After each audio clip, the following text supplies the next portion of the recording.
नमस्कार, जय हिंद दोस्तों। आपका अपने YouTube चैनल मिशन बीपीएससी में बहुत बहुत स्वागत है। दोस्तों, जैसा कि आप लोगों को पता होगा 71 बीपीएससी अब बहुत नज़दीक आ चुका है।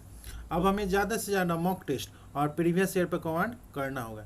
इसी कड़ी में हम आप लोगों के लिए मार्केट में जितने भी टेस्ट सीरीज चल रहे हैं सभी को लाने का प्रयास कर रहे हैं।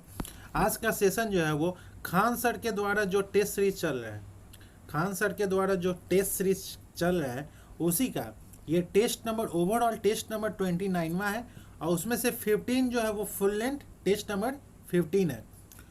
आज अगर आपको पीडीएफ चाहिए तो आप हमारे टेलीग्राम लिंक से जुड़ सकते हैं। टेलीग्राम का लिंक जो है वो इस वीडियो के डिस्क्रिप्शन में है, वहाँ से जाके आप टेलीग्राम ज्वाइन कर ले, आपको पीडीएफ वहाँ पर प्रोवाइड करवा दिया जाएगा। तो दोस्तों चलिए आज का सेशन स्टार्ट करते हैं। केजीएस का full length test number 15, overall test जो है वो 29। चलिए आज का सेशन स्टार्ट करते हैं। आते हैं क्वेश्चन नंबर 1 पे। भारत में निम्नलिखित प्रागैतिहासिक स्थलों को दक्षिण से उत्तर की ओर भौगोलिक क्रम में व्यवस्थित करना है। चिरांग है, चिरांद, ब्रह्मागिरी और मेहरगढ़। तो इस नीचे दिए कुट का उपयोग करके सही उत्तर का चयन करना है। तो इसका राइट आंसर है ऑप्शन नंबर बी 2, 1, 3। अब चलते हैं क्वेश्चन नंबर 2। निम्नलिखित में से किस कारक ने मगध को सर्वाधिक शक्तिशाली महाजनपद के रूप में उभरने में सक्षम बनाया है? समीपवर्ती क्षेत्र में तांबे के खदानों की उपलब्धता, उपजाऊ मैदान, परिवहन के लिए नदी मार्ग, युद्धों में घोड़े का उपयोग। नीचे दिए गए कुट का उपयोग करके सही उत्तर का चयन करना है। तो इसका राइट आंसर है ऑप्शन नंबर बी 2 और 3। अब चलते हैं क्वेश्चन नंबर 3। निम्नलिखित में से कौन सा दार्शनिक संप्रदाय महायान बौद्ध धर्म से संबंधित है? कौन सा संबंधित है? तो योगाचार और माध्यमिक। ऑप्शन नंबर बी जो है इसका राइट आंसर है। अब चलते हैं क्वेश्चन नंबर 4। यूनानी लेखकों ने किस शासक को अमित्रोचेड या अमित्र घात कहा था? बिंदुसार को, उदयनी, बिंबिसार या घनानंद? तो इसका राइट आंसर है ऑप्शन नंबर ए बिंदुसार। अब चलते हैं क्वेश्चन नंबर 5। निम्नलिखित में से कौन सा स्थल शिव के 3 मुखों को दर्शाने वाली प्रसिद्ध महेश मूर्ति के लिए जाना जाता है? बादामी गुफाएं, एलिफेंटा की गुफाएं, एलोरा की गुफाएं या जुन्नार की गुफाएं? तो इसका राइट आंसर है ऑप्शन नंबर बी एलिफेंटा की गुफाएं। अब चलते हैं क्वेश्चन नंबर 6। सम्राट हर्षवर्धन के संबंध में निम्नलिखित कथनों पर विचार करना है। पहला, उसके द्वारा अपनी राजधानी थानेसर से कन्नौज स्थानांतरित किया गया। पुलकेशिन द्वितीय द्वारा उसे नर्मदा नदी के तट पर पराजित किया गया। उपयुक्त कथनों में से कौन सा कथन जो है वो सही है? तो इसका राइट आंसर है ऑप्शन नंबर सी 1 और 2 कथन सही है। अब चलते हैं क्वेश्चन नंबर 7। श्रीलंका का मेघवर्मन बोध गया में मठ बनाने की अनुमति प्राप्त करने के लिए किस शासक के दरबार में आया था? चंद्रगुप्त प्रथम, चंद्रगुप्त द्वितीय या समुद्रगुप्त या स्कंद गुप्त? तो इसका राइट आंसर है ऑप्शन नंबर सी समुद्रगुप्त। अब चलते हैं क्वेश्चन नंबर 8। सिंधु घाटी सभ्यता के संबंध में निम्नलिखित कथनों पर विचार करना है। पहला, किसी भी हड़प्पा स्थल पर मंदिर या औपचारिक धार्मिक संरचनाओं का कोई साक्ष्य नहीं मिला है। कालीबंगन में भूकंप के पुरातात्विक साक्ष्य मिले हैं। उपरोक्त में से कौन सा कथन सही है? तो ऑप्शन नंबर सी 1 और 2 दोनों कथन सही है। अब चलते हैं क्वेश्चन नंबर 9 पे। भारत की कला और वास्तुकला के संबंध में निम्नलिखित कथनों पर विचार करना है। पहला, मथुरा कैली कला शैली के कलाकारों ने अपनी मूर्तियों में ग्रीको रोमन जैसी यथार्थवादी विशेषताओं को अपनाया है। बृहदेश्वर मंदिर में चोल चित्रकलाएं देखने को मिलती है। बिहार के चौसा से कुषाण काल के जैन तीर्थंकरों की प्रतिमाएं मिलती हैं। उपयुक्त कथनों में से कौन सा कथन जो है वो सही है? तो इसका right answer option number C केवल दूसरा और तीसरा जो कथन है वो सही है। अब चलते हैं क्वेश्चन नंबर 10। अर्थशास्त्र में गुड युद्ध शब्द का अर्थ जो है वो क्या है? 2 सेनाओं के बीच खुली लड़ाई, गुप्त युद्ध जिसमें एजेंटों और गुप्तचरों के साथ गुप्त अभियान शामिल है, निर्धारित धर्म के अनुसार लड़ा गया अनुष्ठान युद्ध है। बिना लड़ाई के बातचीत से समाधान। तो इसका राइट आंसर है ऑप्शन नंबर बी, गुप्त युद्ध, जिसमें एजेंटों और गुप्तचरों के साथ गुप्त अभियान शामिल होते हैं।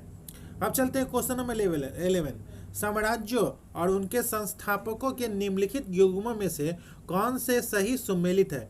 राष्ट्रकूट जो है वो दंती दुर्ग है। अजमेर के चौहान जो है वो चंद्रदेव। कन्नौज के प्रतिहार जो है वो नाग भट्ट प्रथम है। नीचे दिए गए कूट का उपयोग करके सही उत्तर का चयन करना है। तो इसमें से सही उत्तर कौन सा है? तो ऑप्शन नंबर ए, केवल 1 और 3 जो है वो सही उत्तर है। अब चलते हैं क्वेश्चन नंबर 12। दिल्ली सल्तनत का पहला शासक कौन था जिसने सेना के लिए दीवाने हर्ज नामक एक अलग विभाग स्थापित किया? गयासुद्दीन बलबन, इल्तुतमिश, कुतुबुद्दीन ऐबक, रजिया सुल्तान। तो इसका राइट आंसर है option number A, Ghiyasuddin Balban. अब चलते हैं क्वेश्चन नंबर 13। सम्राट अकबर के प्रशासनिक सुधारों के संबंध में निम्नलिखित कथनों पर विचार करना है। उन्होंने धार्मिक सद्भाव को बढ़ावा देने के लिए गैर मुस्लिमों पर से जजिया कर हटा दिया। उन्होंने जब्ती प्रणाली लागू की जो एक मानकीकृत मुद्रा पर आधारित भूमि राजस्व प्रणाली थी। उन्होंने वित्त, सैन्य और धार्मिक मामलों के लिए समर्पित मंत्रालयों के साथ एक केंद्रीकृत प्रशासनिक ढांचा की स्थापना की।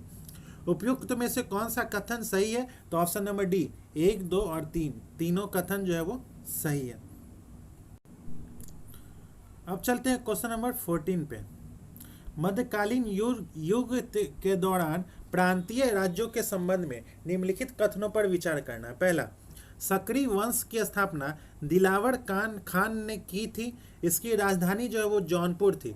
गोलकुंडा की स्थापना कुली कुतुब शाह ने 1518 में की थी। उपयुक्त कथनों में से कौन सा कथन जो है वो सही है? तो ऑप्शन नंबर बी, केवल दूसरा कथन जो है वो सही है। अब चलते हैं क्वेश्चन नंबर 15। बख्तियार खिलजी, जिसने बिहार में प्रसिद्ध शिक्षा केंद्रों को नष्ट कर दिया था, किस शासक के अधीन सेनापति के रूप में कार्यरत है? अलाउद्दीन खिलजी, बलबन, कुतुबुद्दीन ऐबक या इल्तुतमिश। तो इसका राइट आंसर है option number C, Qutbuddin Aibak. अब चलते हैं क्वेश्चन नंबर 16। आईएनए राहत और जांच समिति के संबंध में निम्नलिखित कथनों पर विचार करना है। पहला, इसकी स्थापना जो है वो सुभाष चंद्र बोस ने की थी। इसका मुख्य उद्देश्य जो है वो आईएनए के कैदियों को उनके मुकदमों के बाद पुनः वास करना था। उपयुक्त कथनों में से कौन सा कथन जो है वो सही है? तो ऑप्शन नंबर बी, केवल दूसरा कथन जो है वो सही है। आईएनए राहत और जांच समिति की स्थापना जो है वो भारतीय राष्ट्रीय कांग्रेस द्वारा भारतीय राष्ट्रीय सेना के कैदियों को उनके मुकदमों के बाद, विशेष रूप से 1945-46 में लाल किला मुकदमे के बाद सहायता और पुनर्वास प्रदान करने के लिए की गई थी। इस समिति का गठन मुख्य रूप से भारतीय राष्ट्रीय कांग्रेस के सदस्यों सहित भारतीय नेताओं द्वारा आज़ाद हिंद फौज के कैदियों की दुर्दशा को दूर करने के लिए किया गया था। अब चलते हैं क्वेश्चन नंबर 17। किस अधिनियम जिसे हाफ लोफ सिस्टम कहा जाता है के द्वारा किस अधिनियम जिसे हाफ लोफ सिस्टम कहा गया है? Regulating act 1773, Pitt India act 1784, charter act 1813, charter act 1833। तो इसका राइट आंसर है ऑप्शन नंबर बी जो है वो पिट्स इंडिया एक्ट 1784। अब चलते हैं क्वेश्चन नंबर 18। भारतीय राष्ट्रीय कांग्रेस एक भीख मांगने वाली संस्था है। यह प्रसिद्ध टिप्पणी जो है वो किस भारतीय नेता ने की थी? बीसी पॉल, दादा भाई नौरोजी, भीमराव अम्बेडकर या अरविंदो घोष। तो ऑप्शन नंबर डी जो है वो अरविंदो घोष।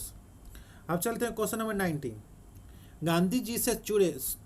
गांधी जी से जुड़ी निम्नलिखित घटनाओं का सही कालानुक्रम में व्यवस्थित करना है। सेवाग्राम की स्थापना और उसके बाद दांडी मार्च, गांधी इरविन समझौता, दूसरा जो है वो गोलमेज सम्मेलन। नीचे दिए गए कुट का उपयोग करके सही उत्तर का चयन करना है। तो गांधी जी का दांडी मार्च जो है वो 12 मार्च 1930 को हुआ था, 12 मार्च 1930। और गांधी इरविन समझौता जो है वो 5 मार्च 1931 में हुआ था। और दूसरा गोलमेज सम्मेलन जो है वो 7 सितंबर से 1 दिसंबर 1931 में हुआ था। और सेवाग्राम वर्धा आश्रम की स्थापना जो है वो 1936 में हुआ था। तो इसका राइट आंसर है ऑप्शन नंबर डी, 2 3 4 1। अब चलते हैं क्वेश्चन नंबर 20। किस वायसराय ने सिविल सेवाओं में अधिक संख्या में भारतीयों को शामिल करने के लिए एचिसन आयोग की स्थापना की? Lord Irwin, Lord Canning, Lord Dufferin, Lord Hardinge. तो इसका राइट आंसर है option number C, Lord Dufferin. अब चलते हैं क्वेश्चन नंबर 21। निम्नलिखित में से किसने गांधी जी को 1915 में भारत आगमन पर 1 वर्ष देश भर में भ्रमण करने की सलाह दी थी? आनंद मोहन बोस, श्याम कृष्ण वर्मा, दादा भाई नौरोजी या गोपाल कृष्ण गोखले? तो इसका राइट आंसर है ऑप्शन नंबर डी जो है वो गोपाल कृष्ण गोखले। अब चलते हैं क्वेश्चन नंबर 22 कि ब्रिटिश प्रधानमंत्री क्लीमेंट एटली ने किस तारीख को घोषणा की कि ब्रिटेन 30 जून 1948 तक भारत से हट जाएगा? किस तारीख को घोषणा की थी? तो इसका राइट आंसर है 20 फरवरी 1947 को, ऑप्शन नंबर बी। अब चलते हैं क्वेश्चन नंबर 23। निम्नलिखित में से कौन सा कृषि मिशन का प्रस्ताव जो है वो नहीं था? तो गवर्नर जनरल का पद तत्काल समाप्त कर दिया गया है, और उसके बाद गवर्नर जनरल का पद तत्काल समाप्त कर दिया गया है, और तथा युद्धकालीन रक्षा का कार्यभार भारतीय नेताओं को सौंप दिया है। ऑप्शन नंबर डी जो है इसका राइट आंसर है। अब चलते हैं क्वेश्चन नंबर 24 पे। महात्मा गांधी के अहिंसा और सविनय अवज्ञा के सिद्धांत निम्नलिखित में से किससे प्रभावित थे? इनमें से किससे प्रभावित थे? तो Locke, option number A Locke, Lao Tzu, Thoreau, टॉलेस, हॉब्स, मर्क। तो इसका राइट आंसर है option number C, Ruskin, Tolstoy, Thoreau. Option number C जो है इसका राइट आंसर है। अब चलते हैं क्वेश्चन नंबर 25। निम्नलिखित स्वतंत्रता सेनानी में से कौन गांधीवादी आदर्शों के प्रति समर्पण के कारण गांधी बूढ़ी या ओल्ड लेडी गांधी के नाम से लोकप्रिय थी?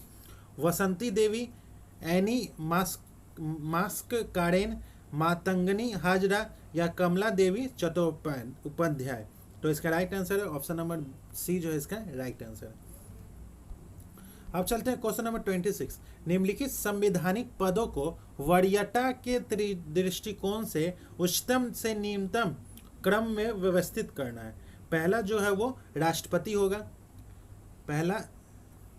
पहला जो है वो राष्ट्रपति, दूसरा जो है वो उप राष्ट्रपति, और तीसरा जो है वो प्रधानमंत्री, चौथा जो है वो राज्यों के राज्यपाल होगा, पांचवा जो होगा पूर्व राष्ट्रपति होगा, छठा जो है वो उप प्रधानमंत्री होगा, सातवां जो होगा भारत के मुख्य न्यायाधीश और लोकसभा अध्यक्ष होंगे, और आठवां जो होगा वो संघ के कैबिनेट मंत्री, अपने अपने राज्यों के मुख्यमंत्री, योजना आयोग के उपाध्यक्ष, पूर्व प्रधानमंत्री, राज्यसभा और लोकसभा में विपक्ष के नेता।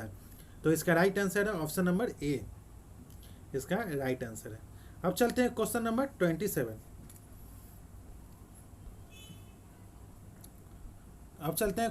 27। संशोधन की निम्नलिखित प्रक्रिया पर विचार करना है। पहला, भारत के राष्ट्रपति पर महाभियोग चलाने के लिए सदन की कुल संख्या के 2/3 सदस्यों के विशेष बहुमत की आवश्यकता होती है। दूसरा जो है वो सरकार बनाने के लिए पूर्ण बहुमत की आवश्यकता होती है। तीसरा जो है वो संघीय प्रावधानों में संशोधन के लिए संसद में विशेष बहुमत तथा कम से कम आधे राज्य विधानमंडलों द्वारा साधारण बहुमत से अनुमोदन की आवश्यकता होती है। उपरोक्त में से कौन सा कथन जो है वो गलत है? तो ऑप्शन नंबर डी, इनमें से कोई कथन जो है वो गलत नहीं है। अब चलते हैं क्वेश्चन नंबर 28। कुछ राज्यों के लिए विशेष प्रावधानों से संबंधित निम्नलिखित कथनों पर विचार करना। पहला, भारतीय संविधान के भाग 21 में मूलतः अनुच्छेद 371 से 371 जे तक 12 राज्यों के लिए विशेष प्रावधान है। अनुच्छेद 371 सी मणिपुर के लिए विशेष प्रावधान है। अनुच्छेद 371 ए असम के लिए विशेष प्रावधान है। अनुच्छेद 371 एफ सिक्किम के लिए विशेष प्रावधान है। नीचे दिए गए कुट का उपयोग करके सही उत्तर का चयन करना है, तो ऑप्शन नंबर सी 2 और 4 जो है वो सही है। अब चलते हैं क्वेश्चन नंबर 29। भारत में न्यायपालिका से संबंधित निम्नलिखित कथनों पर विचार करना है। पहला, भारत के सर्वोच्च न्यायालय का उद्घाटन जो है वो 24 जनवरी 1950 को हुआ था। 2 या अधिक राज्यों के लिए साझे उच्च न्यायालय की स्थापना का प्रावधान भारतीय संविधान के अनुच्छेद 231 के अंतर्गत आता है। संविधान में सर्वोच्च न्यायालय के न्यायाधीश का कार्यकाल और उनकी नियुक्ति के लिए न्यूनतम आयु निर्धारित नहीं की गई है। उपयुक्त कथनों में से कौन सा कथन जो है वो सही है, तो इसका राइट आंसर है ऑप्शन नंबर बी, केवल दूसरा और तीसरा जो है वो सही है। अब चलते हैं क्वेश्चन नंबर 30। न्यायिक समीक्षा से संबंधित निम्नलिखित कथनों पर विचार करना है। पहला, भारत में संविधान स्वयं सर्वोच्च न्यायालय या उच्च न्यायालय दोनों को न्यायिक समीक्षा की शक्ति प्रदान करता है। न्यायिक समीक्षा की शक्ति को संवैधानिक संशोधन द्वारा कम किया जा सकता है। भारत के संविधान में न्यायिक समीक्षा शब्द का कहीं भी उल्लेख नहीं किया गया है। उपयुक्त कथनों में से कौन सा कथन जो है वो सही है, तो ऑप्शन नंबर ए, केवल 1 और 3 जो है वो सही है। अब चलते हैं क्वेश्चन नंबर 31। निम्नलिखित कथनों पर विचार करना है। अब चलते हैं क्वेश्चन नंबर 31 पे। निम्नलिखित कथनों पर विचार करना है। पहला, राज्य चुनाव आयुक्त की नियुक्ति भारत के राष्ट्रपति द्वारा की जाती है, लेकिन उसे केवल संबंधित राज्य के राज्यपाल द्वारा ही पद से हटाया जाता है। राज्य लोक सेवा आयोग के अध्यक्ष और सदस्यों की नियुक्ति राज्य के राज्यपाल द्वारा की जाती है और उन्हें केवल राष्ट्रपति द्वारा पद से हटाया जाता है। उपरोक्त कथनों में से कौन सा कथन जो है वो सही है, तो इसका राइट आंसर है ऑप्शन नंबर बी, केवल दूसरा जो कथन है वो सही है। राज्य चुनाव आयुक्त की नियुक्ति जो है वो राज्य के राज्यपाल के द्वारा की जाती है, लेकिन उसे हटाना पूरी तरह से राज्यपाल के विवेक पर नहीं है। अब चलते हैं नेक्स्ट क्वेश्चन पे, क्वेश्चन नंबर 32। अब चलते हैं क्वेश्चन नंबर 32। निम्नलिखित में से किस संविधान संशोधन अधिनियम ने 1991 की जनगणना के बजाय 2001 की जनगणना के आधार पर निर्वाचन क्षेत्रों के परिसीमन का प्रावधान किया है? 42वां, 84वां, 87वां या 91? तो इसका राइट आंसर है ऑप्शन नंबर सी जो है वो 87वां। अब चलते हैं क्वेश्चन नंबर 33। संसद के प्रस्तावों से संबंधित निम्नलिखित कथनों पर विचार करना है। पहला जो है वो ध्यानकर्षण प्रस्ताव जो है वो संसद में किसी सदस्य द्वारा किसी मंत्री का ध्यान किसी अभिलंबीय सार्वजनिक महत्व के मामले की ओर आकर्षित करने के लिए प्रस्तुत किया जाता है। कार्य स्थगन प्रस्ताव और ध्यानकर्षण प्रस्ताव दोनों का उल्लेख जो है वो कार्य विधि नियमों में किया गया है। ध्यानकर्षण प्रस्ताव संसदीय प्रक्रिया में कोई भारतीय नवाचार नहीं है।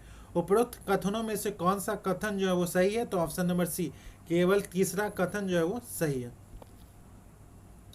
अब चलते हैं क्वेश्चन नंबर 34। निम्नलिखित में से किसे यह निर्दिष्ट करने का अधिकार दिया गया है कि प्रत्येक राज्य और केंद्र शासित प्रदेश में किन जनजातियों या जातियों को अनुसूचित जाति या अनुसूचित जनजाति माना जाएगा? राज्यपाल, मुख्यमंत्री, प्रधानमंत्री या राष्ट्रपति? तो इसका राइट आंसर है ऑप्शन नंबर डी, राष्ट्रपति। अब चलते हैं क्वेश्चन नंबर 35। लोकसभा के पीठासीन अधिकारियों के संबंध में निम्नलिखित कथनों पर विचार करना है। पहला जो है वो उपसभापति सदन की अध्यक्षता करते हुए प्रथम दृष्टया मतदान जो है वो नहीं कर सकते हैं। जब उपसभापति को हटाने का प्रस्ताव विचाराधीन हो तो वह सदन की बैठकों की अध्यक्षता कर सकता है। अध्यक्ष और उपाध्यक्ष अपने पदभार ग्रहण करते समय संविधान के प्रति निष्ठा की शपथ लेते हैं। उपरोक्त में से कौन सा कथन जो है वो सही है, तो ऑप्शन नंबर ए, केवल पहला कथन जो है वो सही है। अब चलते हैं क्वेश्चन नंबर 36। भारत के महान न्यायवादी के संदर्भ में निम्नलिखित कथनों पर विचार करना है। वह संसद की कार्रवाई में भाग ले सकते हैं, लेकिन किसी भी मामले पर मतदान जो है वो नहीं कर सकते हैं। राष्ट्रपति की इच्छा पर निर्भर करते हुए उन्हें कई कार्यकालों के लिए पुनः नियुक्ति का अधिकार है। कुछ मामलों में उन्हें क्षमादान देने का अधिकार है। उपरोक्त में से कौन सा कथन सही है? तो ऑप्शन नंबर ए, केवल 1 और 2 कथन जो है वो सही है। अब चलते हैं क्वेश्चन नंबर 37। विधान परिषद की संरचना के संबंध में निम्नलिखित में से कौन सा कथन जो है वो गलत है? इसमें कुल सदस्यों में से 5/6 सदस्य जो है वो राज्यपाल द्वारा नामित किए जाते हैं। ऑप्शन नंबर सी जो है वो गलत है। अब चलते हैं क्वेश्चन नंबर 38।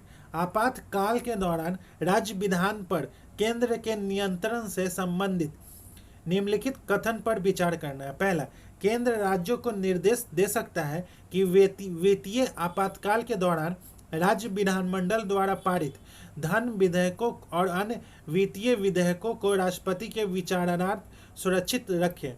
दूसरा जो है वो राष्ट्रपति राष्ट्रीय आपातकाल के दौरान केंद्र और राज्यों के बीच राजस्व के संवैधानिक वितरण को संशोधित नहीं कर सकते हैं। उपरोक्त कथनों में से कौन सा कथन जो है वो सही है? तो इसका राइट आंसर है ऑप्शन नंबर ए, केवल पहला कथन जो है वो सही है। अब चलते हैं क्वेश्चन नंबर 39। निम्नलिखित कथनों पर विचार करना। पहला, प्रथम प्राक्कलन समिति का गठन जो है वो कृष्ण मेनन समिति की सिफारिश पर किया गया था। लोक लेखा समिति का गठन जो है वो जॉन मथाई की सिफारिश पर किया गया था। सार्वजनिक उपक्रम समिति की स्थापना जो है वो भारत सरकार अधिनियम 1919 के प्रावधानों के तहत की गई थी। उपरोक्त कथनों में से कौन सा कथन सही है? तो ऑप्शन नंबर डी, उपरोक्त में से कोई भी कथन जो है वो नहीं सही है। प्राक्कलन समिति की जड़ें जो है वो 1921 में बनी अस्थायी वित्त समिति से जुड़ी है। स्वतंत्रता के बाद अनुमान समिति 1950 में जॉन मथाई की सिफारिश पर गठित की गई थी, न कि कृष्ण मेनन। अब चलते हैं क्वेश्चन नंबर 40। निम्नलिखित वैधानिक निकायों को उनकी स्थापना के कालानुक्रम में व्यवस्थित करना है। केंद्रीय सतर्कता आयोग सीवीसी का जो है वो 1964 और राष्ट्रीय महिला आयोग 1992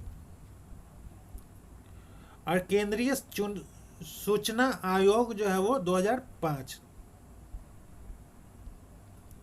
और राष्ट्रीय मानवाधिकार आयोग जो है वो 1993। तो इसका राइट आंसर है ऑप्शन नंबर बी, 4, 2, 1, 3। अब चलते हैं नेक्स्ट क्वेश्चन पे, क्वेश्चन नंबर 41। प्रायः चर्चा में रहने वाले संजय अग्रवाल समिति निम्नलिखित में से किससे संबंधित है? संजय अग्रवाल समिति जो है वो कृषि में न्यूनतम समर्थन मूल्य तंत्र की समीक्षा से संबंधित है। Option number A. अब चलते हैं क्वेश्चन नंबर 42। औद्योगिक उत्पादन सूचकांक के संबंध में निम्नलिखित कथनों पर विचार करना है। पहला, वर्तमान में इसकी गणना जो है वो 2015-16 को आधार वर्ष मानकर की जाती थी। इसे उद्योग एवं आंतरिक व्यापार संवर्धन विभाग द्वारा संकलित एवं प्रकाशित किया जाता है। उपयुक्त कथनों में से कौन सा कथन जो है वो सही है? तो इसका राइट आंसर है ऑप्शन नंबर डी, ना तो एक ही ना ही दो। अब चलते हैं क्वेश्चन नंबर 43। हाल ही में स्वीकृत रोजगार लिंक प्रोत्साहन योजना का उद्देश्य 2 वर्षों की अवधि में देश में कितनी नौकरियों के सृजन को प्रोत्साहित करता है? 1.5 करोड़, 1.5 करोड़ या 3.5 करोड़, 2 करोड़, 3 करोड़? तो ऑप्शन नंबर बी जो है वो 3.5 करोड़। अब चलते हैं क्वेश्चन नंबर 44। आवधिक श्रम बल सर्वेक्षण के संबंध में निम्नलिखित कथनों पर विचार करें। यह रिपोर्ट जो है वो श्रम एवं रोजगार मंत्रालय द्वारा प्रति वर्ष जारी की जाती है। इसमें भारतीय श्रम बाजार से संबंधित त्रैमासिक और वार्षिक श्रम रोजगार बेरोजगारी डेटा जो है वो शामिल है। उपयुक्त कथनों में से कौन सा कथन जो है वो सही है? तो ऑप्शन नंबर बी, केवल दूसरा कथन जो है वो सही है। अब चलते हैं क्वेश्चन नंबर 45। केंद्रीय बजट 2025-26 में वार्षिक किराए पर स्रोत पर कर कटौती सीमा जो है वो 2.4 लाख से बढ़कर कितनी कर दी गई है? तो इसका राइट आंसर है ऑप्शन नंबर बी, 6 लाख। अब चलते हैं क्वेश्चन नंबर 47। मानव विकास सूचकांक 2025 में भारत का रैंक जो है वो क्या में है, तो 105, 110, 130 या 131 में। तो ऑप्शन नंबर सी जो है वो 130 है। अब चलते हैं क्वेश्चन नंबर 47। निम्नलिखित में से कौन सकल राष्ट्रीय उत्पाद की सही परिभाषा है?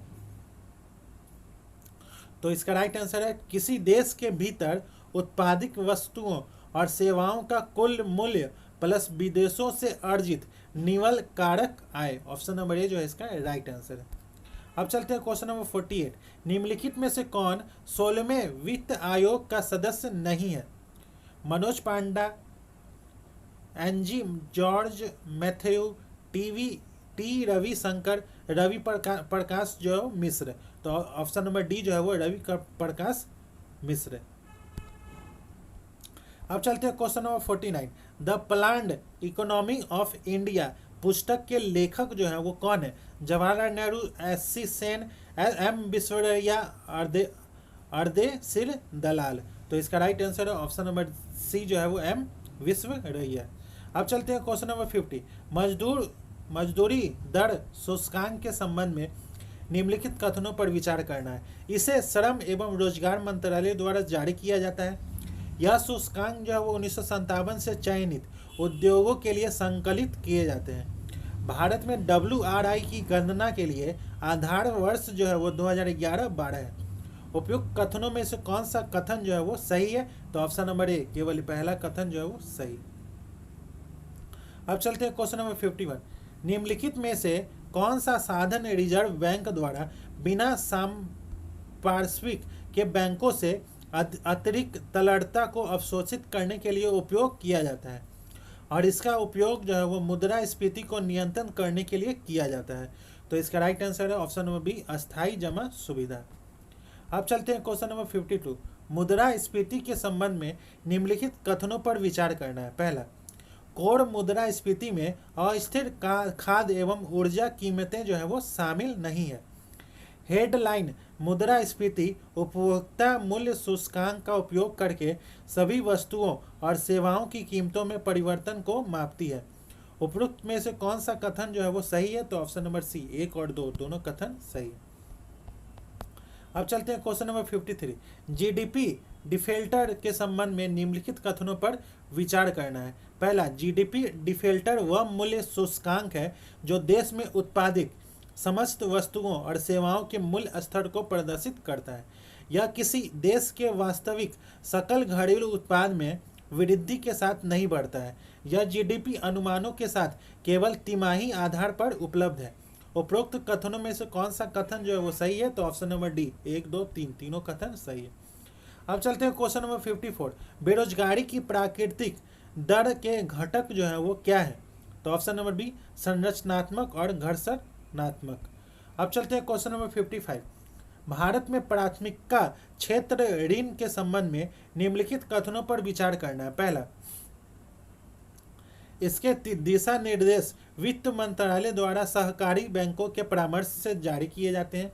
शहरी सहकारी बैंकों को किसानों की सहकारी समितियों को ऋण देने की अनुमति नहीं है। उपयुक्त कथनों में से कौन सा कथन जो है वो सही है? तो ऑप्शन नंबर बी केवल दूसरा कथन जो है वो सही है। अब चलते हैं क्वेश्चन नंबर 56। भारत वन स्थिति रिपोर्ट 2023 के अनुसार निम्नलिखित में से किस राज्य में जंगल में आग लगने की सबसे अधिक घटनाएं हुई हैं? उत्तराखंड में, ओडिशा, छत्तीसगढ़ या बिहार? तो इसका राइट आंसर है ऑप्शन नंबर ए जो है वो उत्तराखंड में। अब चलते हैं क्वेश्चन नंबर 57। निम्नलिखित में से किस प्रकार के कोयला भंडार को बनने में सबसे अधिक समय लगता है? पीट, लिग्नाइट, बिटुमिनस या एंथ्रासाइट? तो इसका राइट आंसर है ऑप्शन नंबर डी एंथ्रासाइट। अब चलते हैं क्वेश्चन नंबर 58। पारिस्थितिक संवेदनशील क्षेत्र ESZ के संबंध में निम्नलिखित कथनों पर विचार करना है। एक बार जब किसी क्षेत्र को ESZ के रूप में अधिसूचित कर दिया जाता है तो वहां रहने वाले लोगों का विस्थापन या निष्कासन अनिवार्य हो जाता है। किसी भी संरक्षित क्षेत्र के आसपास ESZ का आकार एक समान रूप से निश्चित होना आवश्यक नहीं है। ESZ में वाणिज्यिक खनन, पत्थर उत्खनन और ईंट भट्ठों की स्थापना निषिद्ध गतिविधियां हैं। उपरोक्त में से कौन सा कथन जो है वो सही है? तो इसका राइट आंसर है ऑप्शन नंबर बी, केवल दूसरा और तीसरा कथन जो है वो सही है। अब चलते हैं क्वेश्चन नंबर 59। जब गर्मियों के दौरान हिमनद पिघलते हैं तो पानी बर्फ की सतह पर बहता है, किनारों से रिसता है या बर्फ के छिद्रों से बह होकर बहता है? यह पिघला हुआ पानी हिमनद के नीचे एकत्र होता है और उप हिमनद चैनलों में धाराओं की तरह बहता है। उपयुक्त वाक्यांश में निम्नलिखित में से किस प्रकार के निक्षेपण भू आकृतियों का वर्णन किया जा रहा है? मोरेन का, एस्कर, ड्रमलिन या केम? तो इसका राइट आंसर है ऑप्शन नंबर बी जो है वो एस्कर। अब चलते हैं क्वेश्चन नंबर 60। निम्नलिखित में से कौन सी गहन निर्वाह खेती की विशेषता है? यह घनी आबादी वाले क्षेत्रों में प्रचलित है। यह काफ़ी हद तक शारीरिक श्रम पर निर्भर करता है। आम तौर पर धान और अन्य खाद्य फसलें उगाई जाती है। इसमें आम तौर पर उन्नत तरीकों या प्रौद्योगिकी का उपयोग नहीं किया जाता है। नीचे दिए गए कुट का उपयोग करके सही उत्तर का चयन करना है। तो ऑप्शन नंबर डी जो है इसका सही है, 1 2 3 4। अब चलते हैं क्वेश्चन नंबर 61। निम्न में से कौन सा राज्य मैग्नीज का अग्रणी उत्पादक है? राजस्थान, तमिलनाडु, जम्मू कश्मीर या ओडिशा? तो ऑप्शन नंबर डी जो है वो ओडिशा। अब चलते हैं नेक्स्ट क्वेश्चन पे, क्वेश्चन नंबर 62। भारत की पश्चिम की ओर बहने वाली निम्नलिखित नदियों को दक्षिण से उत्तर की ओर व्यवस्थित करना है। महादई, दमन गंगा, सावित्री या पूर्णा? तो इसका राइट आंसर है ऑप्शन नंबर सी, 1 3 2 4। अब चलते हैं क्वेश्चन नंबर 63। निम्नलिखित में से किस राज्य में क्रमशः सौर ऊर्जा और पवन ऊर्जा उत्पादन की क्षमता जो है वो सबसे अधिक है? तो राजस्थान और गुजरात में। ऑप्शन नंबर सी जो है इसका राइट आंसर। अब चलते हैं क्वेश्चन नंबर 64। वृक्ष और उनसे संबंधित वन के निम्नलिखित युग्मों पर विचार करना है। गुर्जन जो है वो सदाबहार वन, महुआ जो है वो मानसून वन और देवदार जो है वो हिमालय वन। उपरोक्त युग्मों में से कौन सा युग्म जो है वो सही सुमेलित है? तो ऑप्शन नंबर डी, 1 2 और 3 तीनों युग्म जो है वो सही सुमेलित है। अब चलते हैं क्वेश्चन नंबर 65। निम्नलिखित में से कौन से कारक पृथ्वी की सतह पर तापमान के वितरण को प्रभावित करते हैं? महासागरों से निकटता, उच्चावच, महासागरीय धाराएं या अक्षांश? नीचे दिए गए कुट का उपयोग करके सही उत्तर का चयन करना है। तो इसका राइट आंसर है ऑप्शन नंबर डी, 1 2 3 4। अब चलते हैं क्वेश्चन नंबर 66। विश्व की सबसे बड़ी भौगोलिक विशेषताओं और उनके स्थानों से संबंधित निम्नलिखित युग्मों पर विचार करना है। पहला, दुनिया का सबसे बड़ा द्वीप समूह फिलीपींस है। दुनिया का सबसे बड़ा प्रायद्वीप जो है वो अरब प्रायद्वीप है। सबसे बड़ा द्वीप जो है वो बोर्नियो है। उपयुक्त युग्मों में से कितने सही सुमेलित हैं? तो इसमें से कौन सा सही सुमेलित है? तो ऑप्शन नंबर ए, केवल एक युग्म जो है वो सही सुमेलित है। अब चलते हैं नेक्स्ट क्वेश्चन पे, क्वेश्चन नंबर। दुनिया का सबसे बड़ा द्वीप समूह जो है वो मलय द्वीप समूह है, ना कि फिलीपींस। और दुनिया का सबसे बड़ा प्रायद्वीप जो है वो अरब प्रायद्वीप है, ये सही है। और सबसे बड़ा द्वीप जो है वो, दुनिया का सबसे बड़ा द्वीप जो है वो ग्रीनलैंड है, ना कि बोर्नियो। अब चलते हैं क्वेश्चन नंबर 67।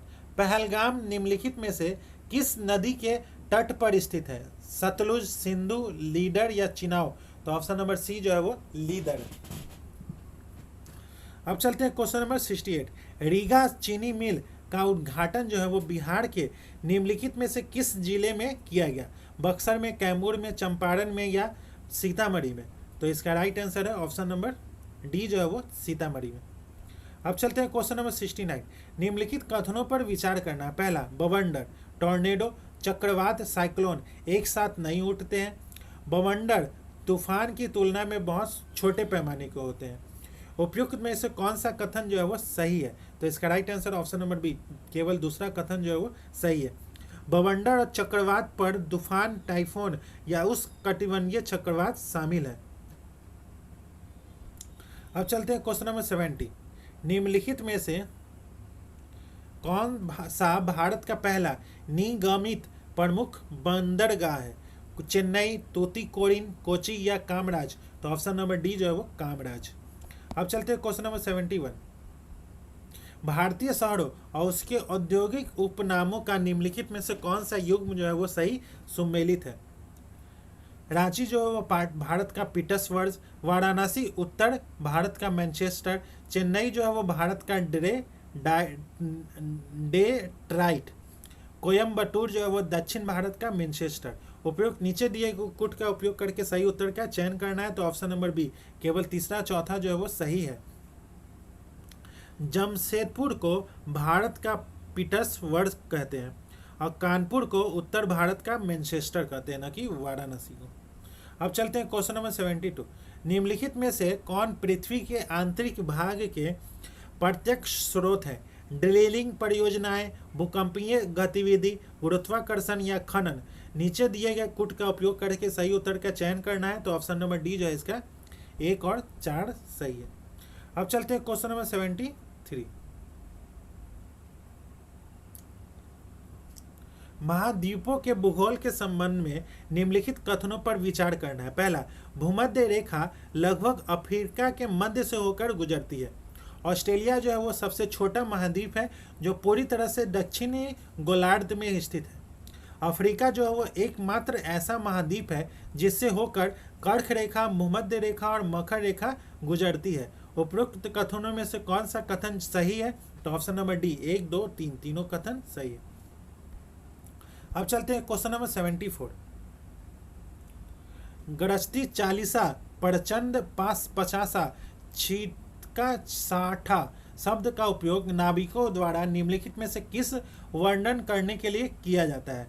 तो दक्षिणी गोलार्ध में शक्तिशाली और अस्थायी पश्चिमी पवने। ऑप्शन नंबर ए जो इसका राइट आंसर है। अब चलते हैं क्वेश्चन नंबर 75। निम्नलिखित में से कौन सी शीत महासागरीय धाराएं जो है वो नहीं है? लेब्राडोर, अगु लहास, वेनेगुला, कैलिफोर्निया? तो ऑप्शन नंबर बी जो है इसका राइट आंसर। अब चलते हैं क्वेश्चन नंबर 76। कौन सा शहर पूरी तरह से नवीकरणीय ऊर्जा पर संचालित होने वाले विश्व का पहला शहर बनने वाला है? अमरावती, इंदौर, नोएडा या सूरत? तो इसका राइट आंसर है ऑप्शन नंबर ए अमरावती। अब चलते हैं क्वेश्चन नंबर 77। आदि कर्मयोगी अभियान के संबंध में निम्नलिखित कथनों पर विचार करना है। इसका लक्ष्य जो है वो देश भर में 5 लाख आदिवासी गांवों और बस्तियों को कवर करना है। इसे जनजातीय कार्य मंत्रालय द्वारा लॉन्च किया गया है। उपयुक्त में से कौन सा कथन सही है? तो ऑप्शन नंबर बी, केवल दूसरा कथन जो है वो सही है।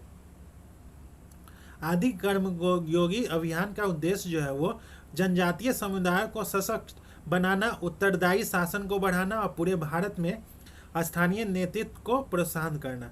इसमें 1 लाख जनजातीय गांव और बस्तियों को कवर करना, न कि 5 लाख। अब चलते हैं क्वेश्चन नंबर 78।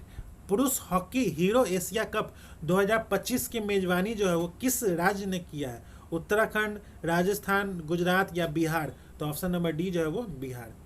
अब चलते हैं क्वेश्चन नंबर 79। पीएम धन कृषि योजना के संबंध में निम्नलिखित कथनों पर विचार करना है। पहला, इस योजना को 6 वर्षों की अवधि के लिए 24,000 करोड़ रुपए के वार्षिक परिव्यय के साथ अनुमोदित किया है। यह 11 मंत्रालयों में 36 केंद्रीय योजनाओं के अभिसरण को सुनिश्चित करके 100 कम प्रदर्शन वाले कृषि जिलों को लक्षित करना है। इसने कृषि उत्पादकता में सुधार के लिए पुरानी योजनाओं के स्थान पर नए कृषि कार्यक्रम शुरू किए हैं। उपयुक्त में से कौन सा कथन जो है वो सही है? तो इसका राइट आंसर ऑप्शन नंबर 1 और 2 जो है वो सही है। अब चलते हैं क्वेश्चन नंबर 80। निम्नलिखित में से किस देश द्वारा जिरकॉन हाइपरसोनिक मिसाइल जो है वो बनाया गया है? यूएसए, चीन, रसिया या ईरान? तो ऑप्शन नंबर सी जो है वो रसिया के द्वारा। अब चलते हैं क्वेश्चन नंबर 81। केंद्रीय जल शक्ति मंत्री ने कौन सा पोर्टल लॉन्च किया है जो सरकारी एजेंसियों और आम जनता को देश भर में जलाशय भंडारण पर रियल टाइम डेटा के सुगमता की सुविधा देता है? तो ऑप्शन नंबर सी जो है वो RSMS पोर्टल। अब चलते हैं क्वेश्चन नंबर 82। भारत की जैव अर्थव्यवस्था के संबंध में निम्नलिखित कथनों पर विचार करना। पहला, भारत की जैव अर्थव्यवस्था 2014 में दर्ज 50 बिलियन डॉलर से बढ़कर 2024 में 500 बिलियन डॉलर हो गई है। इसे बायोटेक स्टार्टअप को दीर्घकालिक संस्थागत वित्त पोषण प्रदान करने के लिए बायोसारथी नामक 3 वर्षीय मेंटरशिप पहल के रूप में लॉन्च किया है। उपयुक्त कथनों में से कौन सा कथन सही है? तो ऑप्शन नंबर डी, इसमें ना तो एक ही सही है ना ही दो। अब चलते हैं क्वेश्चन नंबर 83। हाल ही में उत्खनित लेफकार्डा का प्राचीन रंगमंच किस देश में स्थित है? इंडोनेशिया में, दक्षिण अफ्रीका, पेरू या ग्रीस? तो इसका राइट आंसर है ऑप्शन नंबर डी जो है वो ग्रीस। अब चलते हैं क्वेश्चन नंबर 84। एक राज्य एक आरबीबी की नीति के तहत क्षेत्रीय ग्रामीण बैंकों के समेकन के संबंध में निम्नलिखित में से कौन सा कथन जो है वो गलत है? तो इस नीति के प्रथम चरण में क्षेत्रीय ग्रामीण बैंकों की संख्या 196 से घटाकर 150 कर दी गई है। तो ये जो है वो गलत है, 196 से घटाकर 82 कर दी गई है। अब चलते हैं क्वेश्चन नंबर 85। हाल ही में जारी पंचायत उन्नति सूचकांक बेस लाइन रिपोर्ट 2022-23 में एसडीजी के स्थानीयकरण के लिए कौन सा राज्य जो है वो फ्रंट रनर श्रेणी में शीर्ष पर रहा है? गुजरात है, तेलंगाना, तमिलनाडु या मणिपुर?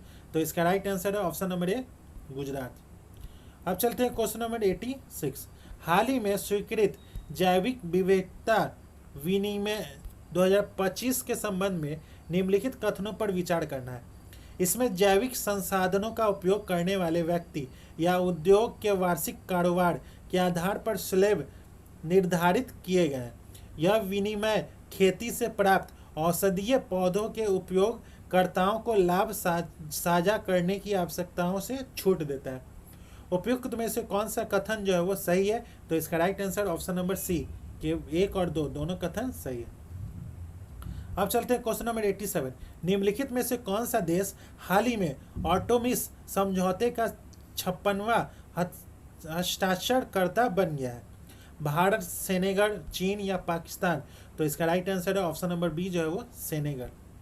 अब चलते हैं क्वेश्चन नंबर 88। हाल ही में अमूर्त सांस्कृतिक विरासत की राष्ट्रीय सूची में शामिल वाली यात्रा और रथ यात्रा किस भारतीय राज्य के पारंपरिक त्यौहार हैं? तेलंगाना, पश्चिम बंगाल, ओडिशा, आंध्र प्रदेश? तो इसका राइट आंसर है ऑप्शन नंबर सी जो है वो ओडिशा। अब चलते हैं नेक्स्ट क्वेश्चन पे, क्वेश्चन नंबर 89। भारत की सीमा क्षेत्र में किसी भी विमान या भारत में पंजीकृत किसी भी विमान के नौवहन के दौरान या उसके कारण उत्पन्न दुर्घटनाओं की जांच करने की शक्ति किसके पास है? तो इसका राइट आंसर है ऑप्शन नंबर सी जो है वो विमान दुर्घटना जांच ब्यूरो, AAIB। अब चलते हैं क्वेश्चन नंबर 90। बहुक्षेत्रीय तकनीक और आर्थिक सहयोग के लिए बंगाल की खाड़ी पहल बिम्स्टेक के संबंध में निम्नलिखित कथनों पर विचार करना है। इसकी स्थापना जो है वो 1997 में बैंकॉक घोषणा पर हस्ताक्षर के साथ हुई थी। वर्तमान में इस पहल की अध्यक्षता जो है वो भूटान के पास है। इसका 6ठा शिखर सम्मेलन हाल ही में बैंकॉक, थाईलैंड में आयोजित किया गया था। उपयुक्त में से कौन सा कथन जो है वो सही है? तो ऑप्शन नंबर 1 और 3 जो है वो सही है। थाईलैंड के बैंकॉक में आयोजित 6वें शिखर सम्मेलन के समापन के बाद बांग्लादेश के पास बिम्स्टेक की वर्तमान अध्यक्षता है, न कि भूटान के पास। अब चलते हैं क्वेश्चन नंबर 91। किस देश द्वारा विश्व के पहले 3D मुद्रित रेलवे स्टेशन का सफलतापूर्वक निर्माण किया गया है? चाइना, रूसिया, जापान या दक्षिण कोरिया? तो इसका राइट आंसर है ऑप्शन नंबर सी जो है वो जापान। अब चलते हैं क्वेश्चन नंबर 92। कौन सा राज्य जो है वो अनुसूचित जातियों के वर्गीकरण को लागू करने वाला भारत का पहला राज्य बन गया है? कौन सा राज्य बना है? तेलंगाना, आंध्र प्रदेश, राजस्थान या मध्य प्रदेश? तो ऑप्शन नंबर ए जो है वो तेलंगाना। अब चलते हैं क्वेश्चन नंबर 93। भारत के डीप ओशन मिशन के संबंध में निम्नलिखित कथनों पर विचार करना है। इसे पृथ्वी विज्ञान मंत्रालय द्वारा 2024 में लॉन्च किया गया था।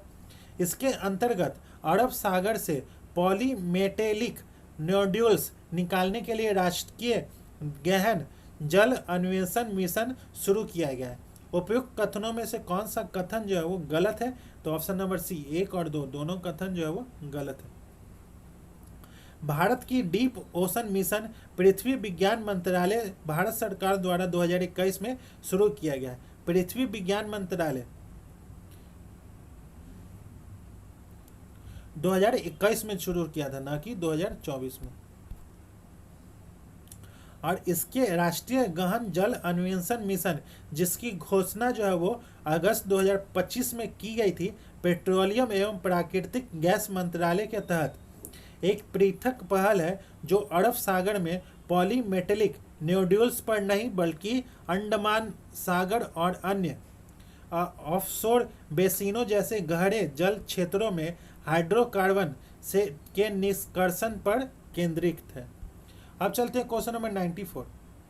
भारत के 23वें विधि आयोग के अध्यक्ष के रूप में किसे नियुक्त किया गया है? तो इसका right answer option number C Dinesh Maheshwari. अब चलते हैं क्वेश्चन नंबर 95। हाल ही में किस राज्य ने कुरियन जोसेफ के नेतृत्व में राज्य केंद्र संबंधों की समीक्षा के लिए एक समिति की स्थापना की है? केरल में, पश्चिम बंगाल, पंजाब या तमिलनाडु? तो इसका राइट आंसर है ऑप्शन नंबर डी तमिलनाडु में। अब चलते हैं क्वेश्चन नंबर 96। पंगोसो दर्रे के संबंध में निम्नलिखित कथनों पर विचार करना है।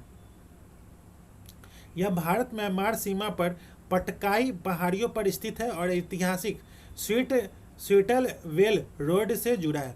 हाल ही में सीमा व्यापार और सांस्कृतिक आदान प्रदान का जश्न मनाने के लिए पंगोसो दर्रा अंतर्राष्ट्रीय महोत्सव नागालैंड में आयोजित किया गया है। उपयुक्त में से कौन सा कथन सही है? तो ऑप्शन नंबर ए, केवल एक कथन जो है वो सही है। पांगोसो दर्रा अंतर्राष्ट्रीय महोत्सव जो लोक नृत्यों, कलाओं, शिल्पों और जातीय भोजन और पारंपरिक खेलों के माध्यम से भारत और म्यांमार के बीच सीमा व्यापार और सांस्कृतिक आदान प्रदान का जश्न मनाता है, उसका आयोजन जो है वो अरुणाचल प्रदेश के नामपोंग जिला में हुआ था, ना कि नागालैंड में। अब चलते हैं क्वेश्चन नंबर 97। भारत सरकार किस शहर में दक्षिण पूर्व एशिया का सबसे बड़ा पायलट प्रशिक्षण संस्थान स्थापित करने की योजना बना रही है? तो अमरावती, महाराष्ट्र में। अब चलते हैं क्वेश्चन नंबर 98। हाल ही में समाचारों में रहे मानव मेटा न्यू वायरस के संबंध में निम्नलिखित कथनों पर विचार करना है। यह रेसिपिरेटरी सिंसिटियल वायरस के समान परिवार से संबंधित है। यह मुख्य रूप से श्वसन तंत्र में संक्रमण का कारण बनता है, विशेषकर छोटे बच्चों और बुजुर्गों में। उपयुक्त कथनों में से कौन सा कथन सही है? तो ऑप्शन नंबर सी जो है वो 1 और 2 कथन सही है। अब चलते हैं क्वेश्चन नंबर 99। किस देश ने रोबोट और मानव दोनों प्रतिभागियों वाली दुनिया की पहली हाफ मैराथन का आयोजन किया है? मोरक्को, अर्जेंटीना, यूके या चाइना? तो इसका राइट आंसर है ऑप्शन नंबर डी चाइना। अब चलते हैं क्वेश्चन नंबर 100। BVDN टेक्नोलॉजी द्वारा निर्मित भारत के पहले पूर्णतः डिजाइन किए गए कृत्रिम बुद्धिमत्ता AI सर्वर का नाम जो रखा गया है वो क्या है? प्रथम, आदि पोली, विकसित या विस्तार? तो ऑप्शन नंबर बी जो है वो आदि पोली। अब चलते हैं क्वेश्चन नंबर 101। किस देश ने प्रोजेक्ट सिक्योर नामक एक पायलट परियोजना शुरू की है जिसका उद्देश्य जो है वो समुद्री जल से सीधे कार्बन डाइऑक्साइड प्राप्त करना? कौन सा देश है? तो इसका right answer option number C UK. अब चलते हैं क्वेश्चन नंबर 102। जब 40 डिग्री तापमान पर वाले एक लोहे की गेंद को 40 डिग्री सेंटीग्रेड तापमान वाले पानी के मग में डाला जाता है तो ऊष्मा स्थानांतरण पर क्या प्रभाव पड़ेगा? तो ऊष्मा स्थानांतरण पर कोई ऊष्मा स्थानांतरण नहीं होगी। ऑप्शन नंबर बी जो इसका राइट आंसर है। अब चलते हैं क्वेश्चन नंबर 103। निम्नलिखित में से कौन से उदाहरण भौतिक परिवर्तन से संबंधित है? कागज को भागना, चांदी का धूमिल होना और हाइड्रोजन और ऑक्सीजन का मिलकर पानी बनना, काजल का जलना? तो इसका राइट आंसर है ऑप्शन नंबर, सही उत्तर का चयन करना है। तो इसका राइट आंसर है ऑप्शन नंबर सी केवल 1, कागज का फाड़ना। अब चलते हैं क्वेश्चन नंबर 104। निम्नलिखित में से कौन सा उत्पाद खमीर द्वारा श्वसन के माध्यम से उत्पादित होता है? जब इसे खाद्य पदार्थों के साथ मिलाया जाता है? ऑक्सीजन, कार्बन डाइऑक्साइड, नाइट्रोजन या ऑक्सीजन ऑक्साइड? तो इसका राइट आंसर है ऑप्शन नंबर बी जो है वो कार्बन डाइऑक्साइड। अब चलते हैं क्वेश्चन नंबर 105। कोशिका विभाजन के संबंध में निम्नलिखित कथनों पर विचार करना। पहला, समसूत्री विभाजन के परिणाम स्वरूप दो संतति कोशिकाओं का निर्माण होता है जो आनुवांशिक रूप से मूल कोशिकाओं के समान होती है। अर्धसूत्री विभाजन में दो चक्र शामिल होते हैं और युग्मक बनाने के लिए गुणसूत्रों की संख्या आधी कर दी जाती है। उपयुक्त कथनों में से कौन सा कथन सही है? तो इसका राइट आंसर है ऑप्शन नंबर सी, 1 और 2 दोनों कथन सही है। अब चलते हैं क्वेश्चन नंबर 106। विद्युत क्षेत्र में एकांक धनावेश को अनंत से उस बिंदु तक ले जाने में किया गया कार्य क्या कहलाता है? विद्युत विभव, विभवांतर, विद्युत धारा या विद्युत परिपथ? तो इसका राइट आंसर है ऑप्शन नंबर ए जो है वो विद्युत विभव। अब चलते हैं क्वेश्चन नंबर 107। निम्नलिखित में से कौन ऊष्माक्षेपी प्रक्रियाएं हैं? बिना भुजे हुए चूने के साथ पानी की प्रतिक्रिया, एक अम्ल का तनुकरण, पानी का वाष्पीकरण, कपूर क्रिस्टल का ऊर्ध्वपातन। नीचे दिए गए कूट का उपयोग करके सही उत्तर का चयन करना है। तो ऑप्शन नंबर बी जो है वो सही है, 1 और 2। अब चलते हैं क्वेश्चन नंबर 108। क्लाइनफेल्टर सिंड्रोम और टर्नर सिंड्रोम किस प्रकार के आनुवांशिक विकार के उदाहरण है? एकल जीन विकार, बहुकारकीय विकार, गुणसूत्रीय विकार,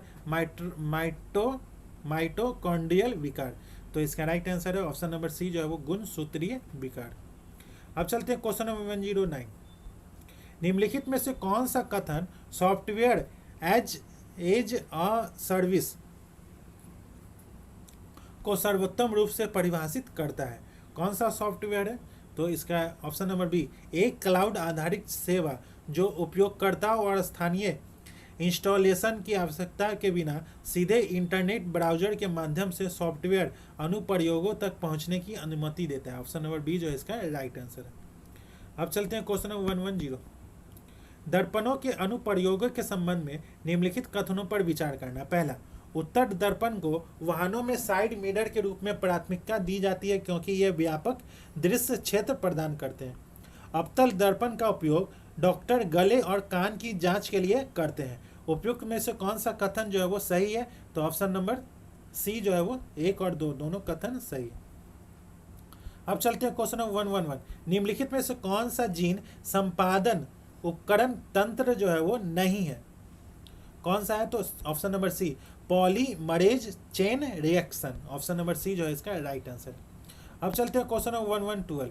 वन डे वन जीनोम पहल के संबंध में निम्नलिखित कथनों पर विचार करना। पहला, यह पहल जो है वो जैव प्रौद्योगिकी अनुसंधान एवं नवाचार परिषद के प्रथम स्थापना दिवस पर शुरू की गई है। इसका उद्देश्य जो है वो देश में पृथक किए गए पूर्णतः एनाटोड जीवाणु जीनोम को जनता के लिए स्वतंत्र रूप से उपलब्ध कराना है। सूक्ष्म जीव सभी जैव भू रासायनिक चक्रों में महत्वपूर्ण भूमिका निभाते हैं। उपयुक्त में से कौन सा कथन सही है? तो ऑप्शन नंबर डी, 1, 2 और 3 तीनों कथन सही है। अब चलते हैं क्वेश्चन नंबर 113। हाल ही में भारत के प्रधानमंत्री ने राष्ट्रीय सुपर कंप्यूटिंग मिशन के तहत किस सुपर कंप्यूटर प्रणाली का उद्घाटन किया है? तो परम रुद्र। ऑप्शन नंबर सी जो है इसका राइट आंसर है। अब चलते हैं क्वेश्चन नंबर 114। मत्स्य 6000 के संबंध में निम्नलिखित कथनों पर विचार करना। पहला, यह घड़े समुद्र का अन्वेषण करने वाला भारत का पहला मानव युक्त मिशन है। इसे समुद्रयान मिशन के अंतर्गत मत्स्य पालन विभाग द्वारा लॉन्च किया गया है। संभावना है कि 2026 तक यह मिशन 3 लोगों को लेकर 6000 मीटर की गहराई तक समुद्र का अन्वेषण करेगा। उपयुक्त कथनों में से कौन सा कथन जो है वो सही है? तो ऑप्शन नंबर 1 और 3 जो है वो सही है। मत्स्य 6000 का राष्ट्रीय महासागर प्रौद्योगिकी संस्थान द्वारा विकसित किया गया है। मत्स्य पालन विभाग द्वारा लॉन्च नहीं किया गया। अब चलते हैं क्वेश्चन नंबर 115। हाल ही में खबरों में रहे क्या सानूर वन रोग का सामान्य नाम निम्नलिखित में से क्या है? तो monkey fever. Option number A. अब चलते हैं question number 116। Imaging x ray polarimetry explorer के संबंध में निम्नलिखित कथनों पर विचार करना है। यह पहला, यह नासा और जापान एरोस्पेस एक्सप्लोरेशन एजेंसी का संयुक्त मिशन है। यह नासा का पहला मिशन है जो विभिन्न प्रकार की खगोलीय वस्तुओं से आने वाले एक्स रेज के ध्रुवीकरण का अध्ययन करता है। उपयुक्त में से कौन सा कथन जो है वो सही है? तो ऑप्शन नंबर बी, केवल दूसरा कथन जो है वो सही है। अब चलते हैं, इमेजिन एक्सरे पॉलीरेमेट्री एक्सप्लोरेशन नासा और इतावली अंतरिक्ष एजेंसी के बीच एक सहयोगी मिशन है, न कि जापान एरोस्पेस के बीच। अब चलते हैं क्वेश्चन नंबर 117, निम्नलिखित में से कौन सा कथन हाल ही में समाचारों में रहे बियॉन्ड 2U का सर्वाधिक सटीक वर्णन करता है? कौन सा कथन? तो ऑप्शन नंबर बी, पर्यावरण अनुकूल प्रणोदन प्रणाली जो पर्यावरणीय प्रभाव को कम करती है और सुरक्षा में सुधार करती है। अब चलते हैं क्वेश्चन नंबर 118, साइबर सुरक्षा ग्रैंड चैलेंज का दूसरा संस्करण जो है वो किसने लॉन्च किया है? तो ऑप्शन नंबर बी, इलेक्ट्रॉनिक्स एवं सूचना प्रौद्योगिकी मंत्रालय ने भारतीय डेटा सुरक्षा परिषद के साथ साझेदारी में किया है। अब चलते हैं नेक्स्ट क्वेश्चन पे, question number 119, lumpy skin disease के संबंध में निम्नलिखित कथनों पर विचार करना है। पहला, यह एक संक्रामक वायरल रोग है जो मवेशियों और भैंसों की सभी नस्लों को प्रभावित करती है। यह एक जूनोटिक रोग है, इस वायरस का कोई विशिष्ट उपचार नहीं है। उपयुक्त में से कौन सा कथन सही है? तो ऑप्शन नंबर बी, केवल पहला और तीसरा कथन जो है वो सही है। यह एक जूनोटिक वायरस नहीं है, अर्थात यह मनुष्यों को संक्रमित नहीं करता है। अब चलते हैं क्वेश्चन नंबर 120, हाल ही में खबरों में रहे SIG 716 राइफल का निर्माण किस देश में होता है? चाइना, जापान, जर्मनी या संयुक्त राज्य अमेरिका? तो ऑप्शन नंबर डी जो है वो US है। अब चलते हैं क्वेश्चन नंबर 121, निम्नलिखित कथनों पर विचार करना। पहला, राजनीतिक रत्नाकर पुस्तक के लेखक मौलिक कवि हैं। उद्दंत प्रकाश के लेखक जो है वो चंदेश्वर है। प्रसिद्ध बौद्ध विद्वान सारिपुत्र का जन्म जो है वो नालंदा में हुआ था। उपयुक्त में से कौन सा कथन सही है? तो ऑप्शन नंबर बी, केवल तीसरा कथन जो है वो सही है। अब चलते हैं नेक्स्ट क्वेश्चन पे, क्वेश्चन नंबर 122, पाटलिपुत्र में आयोजित प्रथम जैन संगीति की अध्यक्षता जो है वो किसने की थी? भागभद्र, स्थूलभद्र, वसुमित्र या महाकश्यप? तो ऑप्शन नंबर बी जो है वो स्थूलभद्र। अब चलते हैं क्वेश्चन नंबर 123, इब्राहिम लोदी के काल में बिहार के किस सूबेदार ने सुल्तान के विरुद्ध विद्रोह किया था? दरिया खान नुआनी, अब्बास खान शेरवानी, मालिक बया कानूना या दौलत बेग? तो इसका राइट आंसर है ऑप्शन नंबर ए, दरिया खान नुआनी। अब चलते हैं क्वेश्चन नंबर 124, विद्यापति ने अपने काव्यों की रचना तिरहुत के वैनवाड़ वंश के किस शासक के समय की थी? महेश भट्ट, ज्ञानदेव, भागमल या शिव सिंह? तो ऑप्शन नंबर डी जो है वो शिव सिंह। भोजपुर के उज्जैनिया वंश का संस्थापक जो था वो कौन था? तो संतन सिंह थे, ऑप्शन नंबर ए। अब चलते हैं क्वेश्चन नंबर 126, निम्नलिखित बिहार की प्रमुख रियासतों से संबंधित निम्नलिखित कथनों पर विचार करना। पहला, गिद्धौर रियासत जो है वो मुंगेर के दक्षिणी भाग में स्थित है। दरभंगा रियासत के संस्थापक जो है वो गिरिधर धारी सिंह थे। सूर्यपुरा नामक रियासत जो है वो दीवान जी रियासत कहलाता था। डुमराव के प्रथम राजा उदवंत सिंह थे। उपयुक्त में से कौन सा कथन जो है वो सही है? तो ऑप्शन नंबर ए, केवल 1 और 3 जो है वो सही है। अब चलते हैं क्वेश्चन नंबर 127, निम्नलिखित कथनों पर विचार करना। पहला, 1 अप्रैल 1912 को बिहार और उड़ीसा को बंगाल से अलग किया गया।